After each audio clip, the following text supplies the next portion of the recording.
Assalamualaikum warahmatullahi wabarakatuh. Perkenalkan, nama saya Tiara Kailatania dari kelas A3 dengan NIM 240600150. Di sini saya akan mempresentasikan hasil UAS Pendidikan Agama Islam. Di soal yang pertama, terdapat kasus di sebuah kota kecil terdapat masjid yang cukup besar dan strategis. Namun, masjid tersebut hanya ramai saat waktu sholat Jumat dan sholat wajib tertentu. Aktivitas lainnya seperti kajian, kegiatan pemuda, atau layanan kesehatan jarang dilakukan, bahkan tidak ada sama sekali. Hal ini membuat masjid kurang optimal dalam membangun umat yang religius spiritual, sehat rohani dan jasmani, serta sejahtera. Di sisi lain, banyak pemuda di sekitar masjid yang menghabiskan waktu di warung kopi. Sebagian masyarakat kurang aktif beribadah di masjid, dan terdapat kebutuhan akan program kesehatan dan pendidikan yang belum terpenuhi. Di tugas yang pertama, tugas Anda sebagai bagian dari pengurus masjid, Anda diminta membuat sebuah rencana strategis untuk memaksimalkan peran masjid dalam membangun umat dengan kriteria berikut. Yang pertama, religius spiritual. Bagaimana masjid dapat menjadi pusat spiritual masyarakat?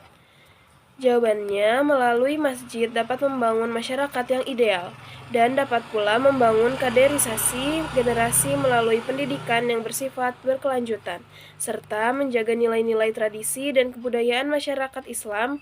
Maka dengan demikian, masjid sebagai pusat spiritual keagamaan yang sangat dibutuhkan masyarakat dalam aktivitasnya.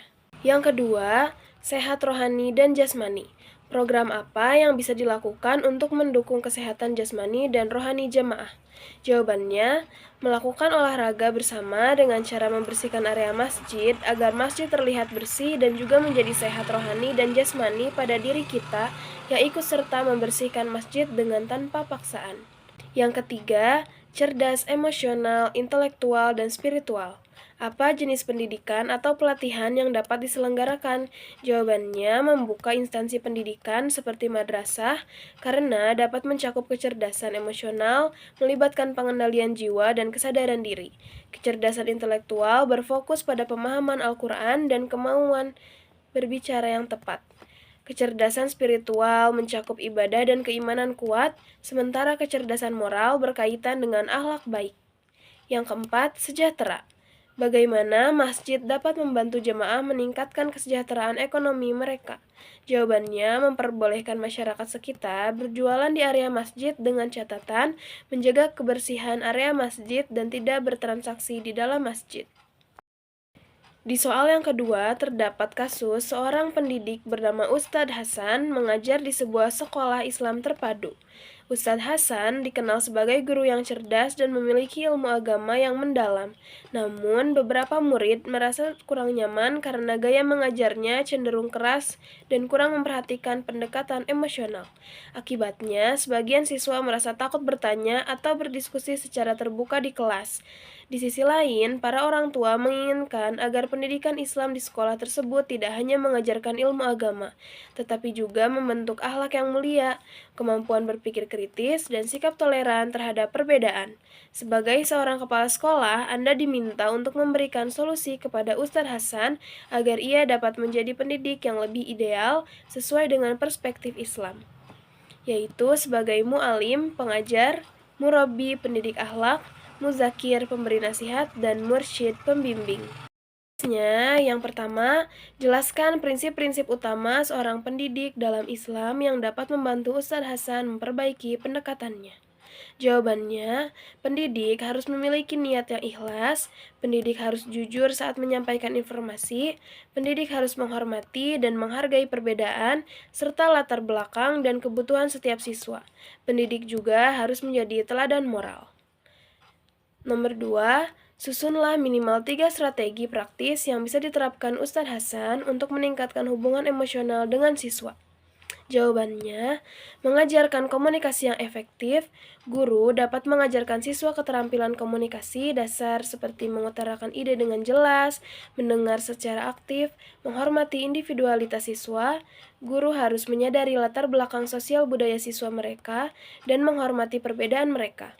Guru dapat membangun lingkungan belajar kolaboratif untuk membantu siswa belajar dari kesalahan mereka, mengatasi ketidaksepakatan, dan tumbuh dari pengalaman mereka. Yang ketiga, berikan contoh kegiatan atau metode pembelajaran yang sesuai untuk menciptakan suasana kelas yang kondusif, menyenangkan, dan tetap islami. Jawabannya, menciptakan suasana kelas yang kondusif, menyenangkan, dan islami bisa menggunakan metode pembelajaran yang interaktif dan menerapkan konsep keteladanan. Metode pembelajaran interaktif, variasi metode pembelajaran dapat menjaga semangat siswa untuk belajar, bisa mencoba metode diskusi kelompok, studi kasus, atau discovery.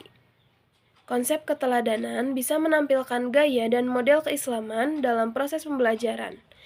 Juga bisa membiasakan siswa untuk berbuat baik dan mengamalkan ajaran agama Islam dalam kehidupan sehari-hari. Soal yang ketiga, pertanyaannya adalah apa yang Anda pahami tentang Islam yang rahmatan lil alamin, ekonomi syariah, dan pernikahan dalam Islam?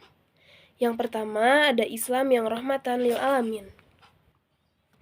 Pengertian dan contoh konsep Islam rahmatan lil alamin mengedepankan nilai-nilai kasih sayang dan keadilan dalam kehidupan. Implementasi konsep ini dalam kehidupan sosial dan budaya sangat penting untuk menciptakan harmoni dan kedamaian di masyarakat. Mari kita eksplorasi lebih dalam mengenai penerapan nilai-nilai ini. Islam sebagai rahmat bagi seluruh alam. Ini adalah ajaran inti dalam Islam yang menekankan bahwa Islam hadir untuk membawa kebaikan, kedamaian, dan kesejahteraan bagi seluruh umat manusia tanpa memandang ras, suku, atau agama. Islam diajarkan untuk menjadi rahmat bagi alam semesta, termasuk seluruh makhluk hidup dan lingkungan. Beberapa contoh penerapan Islam rahmatan lil alamin dalam kehidupan sehari-hari adalah: yang pertama, menjauhi kekerasan, membuat kerusakan, menghina, merendahkan, atau memberi label negatif kepada orang lain. Yang kedua, menjauhi suudzon, mencari-cari kesalahan orang lain, dan gibah. Yang ketiga, memberikan perhatian yang besar terhadap kelestarian alam. Dan yang keempat, menekankan pentingnya ilmu pengetahuan dan pendidikan. Pengertian dan prinsip ekonomi syariah. Ekonomi syariah adalah sistem ekonomi yang menerapkan prinsip dan nilai-nilai syariah dalam kegiatan ekonomi dan keuangan. Prinsip-prinsip ekonomi syariah bersumber dari ajaran Islam seperti Al-Quran, hadis, dan ijtihad ulama. Ekonomi syariah bertujuan untuk menjaga harta umat muslim dengan menjamin distribusi kekayaan yang adil. Distribusi kekayaan dalam Islam dapat dilakukan melalui mekanisme jual-beli dan non-ekonomi seperti zakat, infak, sedekah, wakaf, warisan, hadiah, dan hibah. Beberapa prinsip dasar ekonomi syariah adalah: yang pertama, tidak ada kepemilikan mutlak atas sesuatu. Yang kedua, sumber daya merupakan titipan dari Allah. Yang ketiga, ekonomi digerakkan secara berjamaah. Yang keempat, berfokus pada usaha menjamin kepemilikan masyarakat. Yang kelima, pemerataan kekayaan. Yang keenam, wajib mengeluarkan zakat bagi yang telah memiliki tingkat kekayaan tertentu.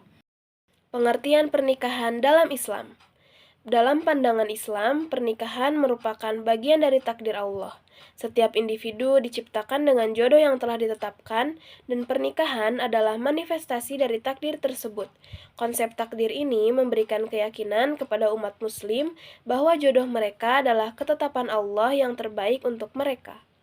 Pernikahan dalam Islam merupakan ikatan suci antara laki-laki dan perempuan yang saling mencintai dan ingin membangun rumah tangga. Pernikahan dalam Islam memiliki makna dan tanggung jawab yang mendalam, serta merupakan salah satu ibadah yang diperintahkan Allah Subhanahu wa Ta'ala dan Sunnah Nabi Muhammad SAW. Berikut beberapa hal yang berkaitan dengan pernikahan dalam Islam. Yang pertama, pernikahan merupakan salah satu institusi penting dalam kehidupan umat Muslim. Yang kedua, pernikahan dapat menyempurnakan separuh agama seperti yang dijelaskan dalam hadis Rasulullah. Yang ketiga, pernikahan dianjurkan untuk dilakukan sebelum melaksanakan pinangan atau hitbah, yaitu permintaan seorang laki-laki kepada seorang perempuan untuk menikahinya.